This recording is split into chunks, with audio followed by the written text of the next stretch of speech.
and verse 6.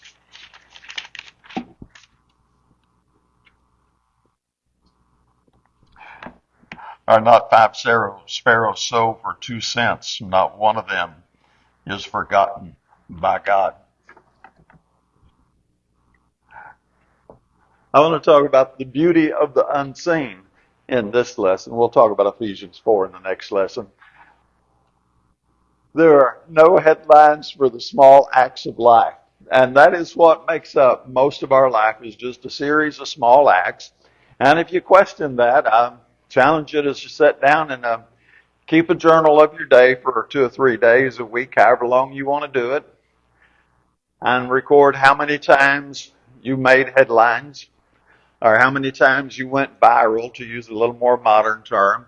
And the fact of the matter is that 99% of our life goes completely unseen outside of those who are in our immediate circle, and very rarely do we ever catch the attention much beyond that. Now, it does happen on occasion. We all know people who have made little headlines here or there for some reason or another, but it's quite an exceptional event in our lives. So Matthew 6:4 would assure us that our Father sees us in secret. All of those little bitty endless chores that you do, He sees every one of those.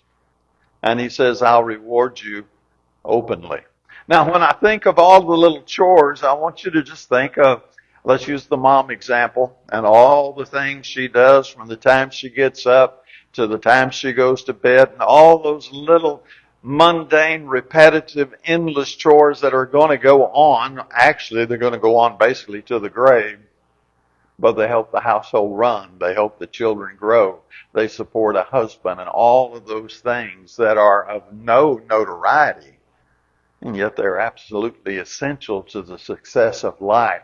Those are the small things your Father sees, and He will reward that faithfulness. So you can have a lot of little bitty impacts, but you can grow a lifetime, and you can impact a life, and you can change somebody's life.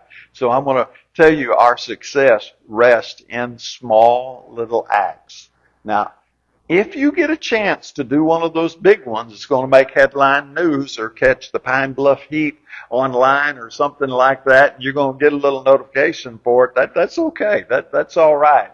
But don't think, well, I'm no good. I'm nobody, because nobody ever writes about me. Nobody ever talks about me. I would tell you just the opposite. Be glad nobody's writing about you and you're not in the spotlight, because the moment you get in the spotlight, you immediately have critics. That's just the way that one works. So God sees all the small things. There's our passage we opened with. Are not 5 sparrows sold for 2 copper coins? And yet God knows everything about them. They're not overlooked. And then He would go on to say, are we not more valuable than sparrows? And obviously that's a rhetorical question. The answer is yes. Dorcas did just little. I don't want to sound like I'm discrediting her, but I want to get the point across. Dorcas didn't do anything special. She made some coats. She sewed for some people. She sewed for some poor people. When she passed away untimely, they were so devastated by her loss, because that little act of kindness was a major contribution in their lives, that God decided He would raise her from the dead. Now, wouldn't you like to have a follow-up on her story and know what she did with the rest of her life after being resurrected? I want you to get comfortable being basically unseen. I think, really it's a nice place to be, so you don't get a whole lot of attention, because the old saying is, anybody that gets their head up above the crowd, that's the one people take shots at. So who was the boy with the 5 loaves? What was his name? Never told. What family did it come from? Don't have a clue. The best we do is we assume he was a young lad, because that's what the Bible says, and we assume he was a Jew. We don't even know that he was a Jew, do we? And yet that one little small act touched 5,000 lives that day. Who was the poor widow? She gave her last 2 mites, and that's the one where Christ said she put in more than all the wealthy people. What was her name? Don't know. Where did she go when she left there? Don't know. What did she accomplish in her life otherwise? Have not a clue. So again, don't dismiss the hidden life. When you do a little good deed for somebody, understand, God sees it. And it doesn't have to be anything that anybody else would notice. If it's just a ride to the grocery store to pick up something on the way home, or some small little, what we would inappropriately call a trivial errand for somebody, it was important to somebody. That little visit at the hospital, that little drop by the nursing home to visit, that card you wrote, that phone call you made. Those things. Those are the things. They're not seen. We don't know about them all. We just want you to wear the name Christ. Get out there and do what you do and be Christian. You know how we used to sing it, this little light of mine, I'm going to let it shine. And the only place I want you to let it shine is right there, what I'm going to call basically your inner circle and a little bit further out. Just your own little corner of the community you live in. That's where you want to let it shine. Now, the genius of that is, if I will do that in my little private circle and a little bit beyond it, and then my neighbor does the same thing, and my neighbor's neighbor does the same thing. You get the idea. We just keep going on. And eventually everybody in Pine Bluff said, I'm going to be the best person I can be in the privacy of my home, with the privacy of my family. And then my little circle of social contact beyond that, I'm going to be the best that I can be. What would Pine Bluff be? We wouldn't have had somebody driving through the Banjo Pizza office yesterday, would we? Or we wouldn't have somebody taking out the telephone pole down at Catawba 28 yesterday, would we? We would have an entirely different world if people were trying to be the absolute best they can be as they go about their business. And all of those things that kind of fall into that realm, 99.9% of them are nothing as far as the world's concerned. But as far as God's concerned, He's watching. And what you do in secret, He will reward openly. So your labor is never in vain. I know sometimes we feel, oh, what's the point? Why am I even doing this? Let's go over to 1 Corinthians 15:58, where he encourages us not to lose heart. 1 Corinthians 15, very last verse. Therefore, my beloved brethren, be steadfast, immovable, always abounding in the work of the Lord, knowing that your toil is not in vain in the Lord. And when we read always abounding in the work of the Lord, I don't want you to think about I got to get on board a ship and sail to some foreign country, learn a new language, and be a missionary. I'm talking about being a husband that loves his wife as though he cherishes his own flesh. I'm talking about that father who raises his children in the nurture and admonition of the Lord. That employee that goes to work and does his job as though he or she is doing it for the Lord. That's just the mundaneness of life. And it all has a point. And as we all do those things, we make a contribution. So there's no wasted obedience. There's no wasted sacrifice if you're looking at heaven. If you're looking at God keeping score, so to speak, then it's all just where you want it to be. And we can be little bitty tiny links in the chain. We've got to go to Matthew 10:42. I could quote it for you, but I want you to see it and hear it word for word about that cup of water.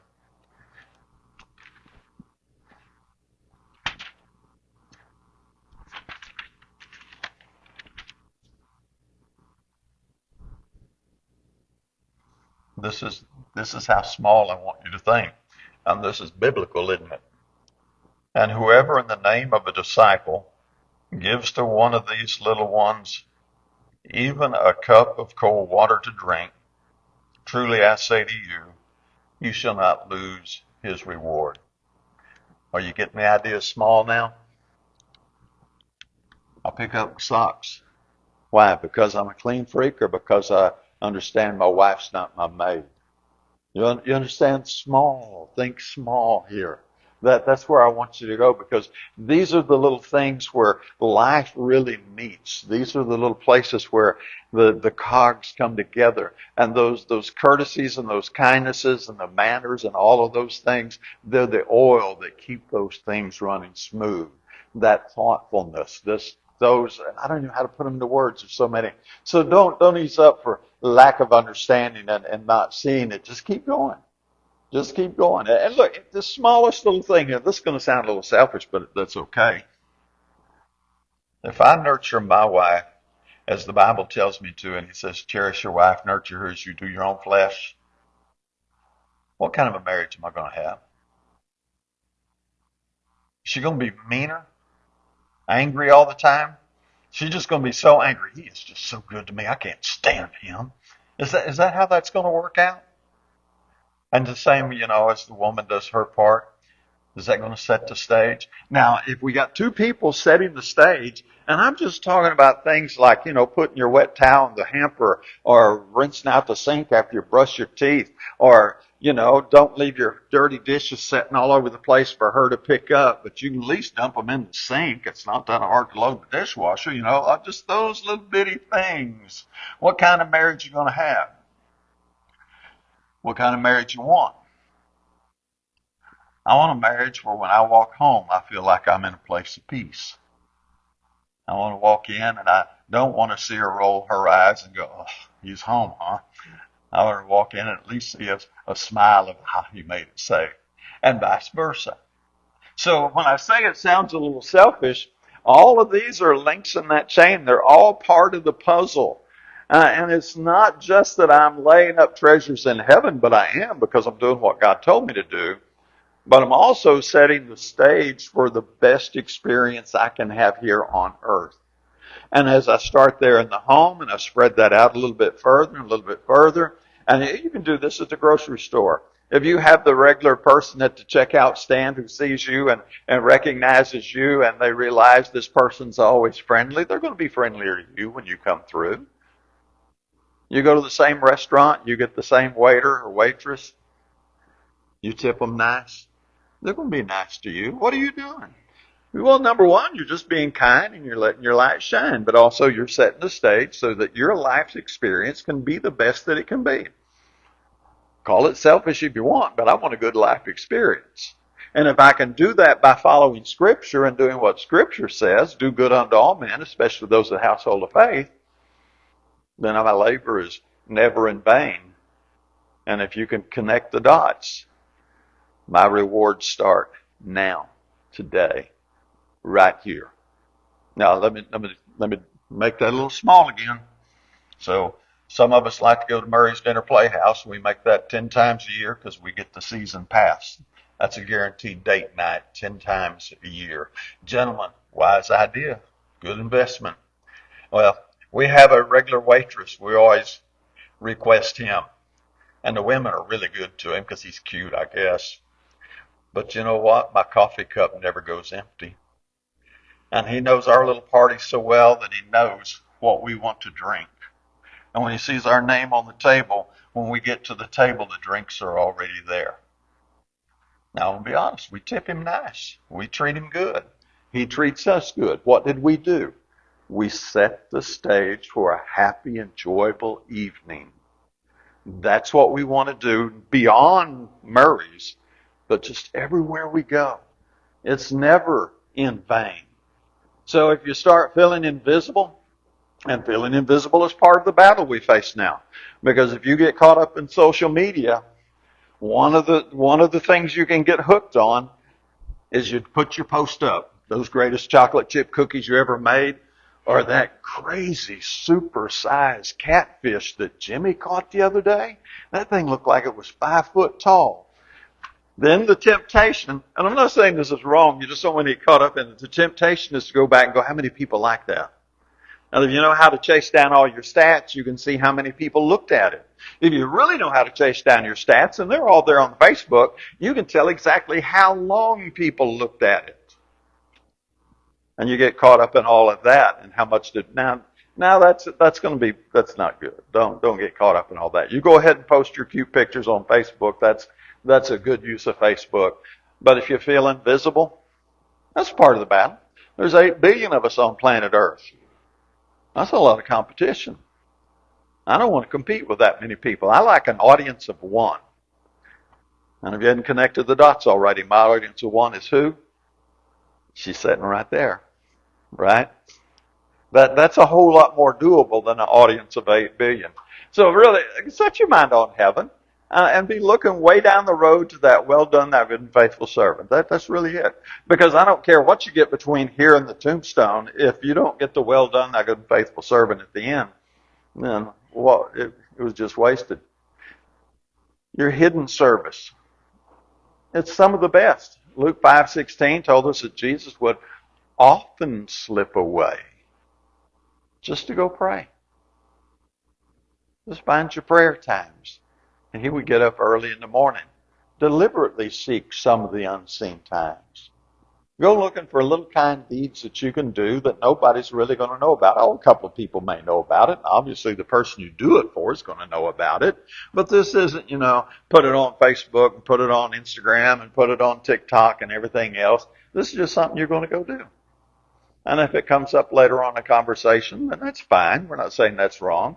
But you didn't do it so that it would come up later on. Your satisfaction, your greatest joy was in the actual deed of doing it. That's where you got it. And if you get a little icing on the cake, that's all right also. So you don't do your deeds to be seen of men. Matthew 6 is where he starts warning the Pharisees about them doing their deeds to be seen of men. Let's read a couple of those verses. Matthew 6:1 beginning. Beware of practicing your righteousness for men to be noticed by them. Otherwise you have no reward with your Father who's in heaven. So when you give to the poor, do not sound a trumpet before you as the hypocrites do in the synagogue and in the streets, so that you may be honored by men. Truly I say to you, they have their reward in full. But when you give to the poor, don't let your left hand know what your right hand is doing, so that your giving will be in secret, and your Father who sees what is done in secret will reward you. Now look at that. Don't let your left hand know what your right hand's doing. That's the goal. It's not for notoriety or anything along that line. So we may be most Christ-like when we are unseen. Well, we're doing those little hidden things that nobody knows about. That phone call, nobody's going to know about except the person you called. That little visit, that little good deed, whatever it is you did. That may be. If Jesus slipped off to do some of his good, prayer in private, that may be it. Now, what's the thing about the church and our growth? Most of it is unseen acts. It's small stuff. I really believe that part of the problem is we came into the modern times, wherever you want to call that, and media became more and more important. People started thinking, oh, we'll grow the church with social media. We'll grow the church with TV. We'll grow the church with radio. Well, we're in an odd place. Radio, TV, and social media is definitely not a wrong place to let your light shine. But I really believe the church grows more by those unseen acts. The little invitations, the little comments, just the little invite, are helping somebody out and making a little private, personal connection with people. And when we have a bunch of people that find their joy in those hidden acts of service, those low-key acts, and that's when you have a congregation that's really going to grow. Got to do a little aside for you. There's a guy doing an expose on mega churches. And mega churches are having a constant turnover of people, and they factor in the idea that their constant turnover is going to be a factor, so they just replace the empty seats with new people. That's the basic formula in big cities. And so they did a study to ask why people stay. Forgot who they hired. I'd have to look that up again. But they did a study on why people get connected with church and why people stay. And the ones that stay, this was the two things. If you want people to stay, they have to learn to read the Bible alone. And they've got to learn to pray alone. Because when you find someone who makes a connection with Jesus alone, then they're going to have an anchor that makes them stay. But when their connection is with the band on the stage, then when the songs start to cycle through and get kind of redundant, how many times you've seen Amazing Grace? Countless times. If your relationship is with Christ alone, you can sing Amazing Grace 400 times and it makes your heart sing every time. Well, this guy said, let's face it, the person on pew is the consumer. When they get bored, they go looking for another show. because they don't have a relationship with Christ. It's a really interesting series. I need to find the original and dig in more to it, because he is letting folks have it at the mega level, which is quite interesting. And he did also say, when you go back to the Bible and just look at the Bible. And I thought, that's a pretty good idea, isn't it? So let me get back to my lesson. We're mostly unknown Christians, and think it's just kind of a necessity. If we had to be known, if we had to achieve a certain level of recognition among our social peers and beyond, we'd be dead in the water. What are you going to do? You couldn't do it. I know the world's obsessed with being visible. It's obsessed with the loud, the flashy, the biggest, the latest, the newest. And that's horrible. Because when you hit that level of peak, it's really, really, really hard to hold it. And when you look at the entertainment community and you have some new singer come along, it's not too many of them that can get up there and stay. And stay, and stay, and stay. More of them are like one-hit wonders. And it's just hard to keep the audience entertained when they're always wanting something new. It was an unnamed servant that was Naaman's rescue. He was mad. Remember, he wasn't going to go to the Jordan and dip 7 times in it, but he had some servant, don't know who he was, reasoned with him just a little bit, and it changed his life completely. That's what you want to be. Regular people. We're the fabric of the church. We really are. And I think most of us who agree with that, right? We're all pretty regular. We go about regular lives doing regular things, and nobody's paying too much attention to us, and that's fine. But that's why we have had the Lord's Church here. You can trace it back to 28th Street or 6th Street or Beats and 6 or however far back you want to go. But it's because we've had a lot of regular people over the years. So think about your walk and the normalcy of your walk. And remember, you are a priest. We're all priests. You can look that up, 1 Peter 2:9 if you want. And your presence matters. Everyone matters. Because nobody can take your place. No one can replace you. Can we survive without you? Absolutely. One of these days you'll have a memorial service for some old guy named Clarence Fell. And you'll say goodbye to him. And hopefully the memorial service won't go too long and irritate you. And the next day, 80% of those people will get on about their business and won't think of me again. And the church will go on. It will survive fine without me. But no one will ever replace me. That's the way it works. And if you're going to learn to find your value in that, you are uniquely you. And bring your value to what we have. Your presence matters. Last point. Heaven records what earth overlooks. We are laying up treasures in heaven. This is what it's all about. This world is not my home. I am passing through. I don't care whether you believe it or not. It's true. You're going to die. And we're going to have your memorial service perhaps, or you're going to have mine. I don't care which of us go first. I had a preacher tell me once, he said, I want to be dead when the Lord comes back. Looked at him kind of funny. And then he quoted a verse. He said, the dead in the Lord shall rise first. And then we who remain will be caught up with them to be forever with the Lord. He said, I want to be in the first wave. So I'm not sure who wants to go first, but we are laying up treasures in heaven. Luke 10:20, this is after the disciples have been sent out and they come back and they're all excited. You got to go about 3 verses before verse 20.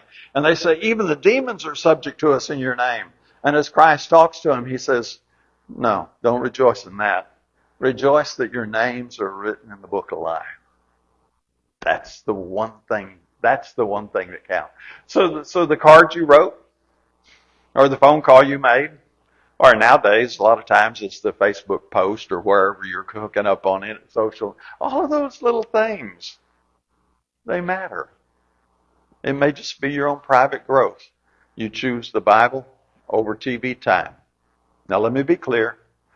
I'm not trying to take your TV away from you. I'm just trying to get your TV to be secondary to seeking first the kingdom of God and His righteousness. You keep your TV. I got one too. But the Bible comes first. Prayer time comes first. It is the priority. And those times where you turn the other cheek, I know it's Proverbs 19:11. He says it's to our glory to overlook a transgression. You don't have to pick every fight you're invited to. You don't have to fight every little issue that goes wrong. There's a time to understand that some people just have bad days. And there's another little issue in there. Some people just sound cranky. They may not mean to sound cranky. They just sound cranky. Do any of y'all know somebody like that? Every time they open their mouth, they sound like they're mad at the world. You don't have to fight that one. Turn the other cheek. Just look the other way and just let it go. There are times when you just need to let things go. And heaven will record that. And again, if I didn't put that up there, it's Proverbs 19 and verse 11. Here's one thing I'm pretty certain of. Your name will never be in lights here. Ain't gonna happen. And if it does, come on, who cares? So I do my little scroll time on the internet. I'm scrolling through and there's this little video. And there's this guy. Don't know who he is, don't know his name, don't know nothing about him. And there are like 20, 30,000 people crowding in on him. And he's got all this security entourage around him, keeping the crowd off of him. And I'm like, who is this? He was some internet influencer that everybody got excited about. And guess what? I still don't know his name. That's what I'm trying to say. I don't care how high up the ladder you get. There's not too many names that are going to be remembered past that little brief moment of fame. It just doesn't work that way.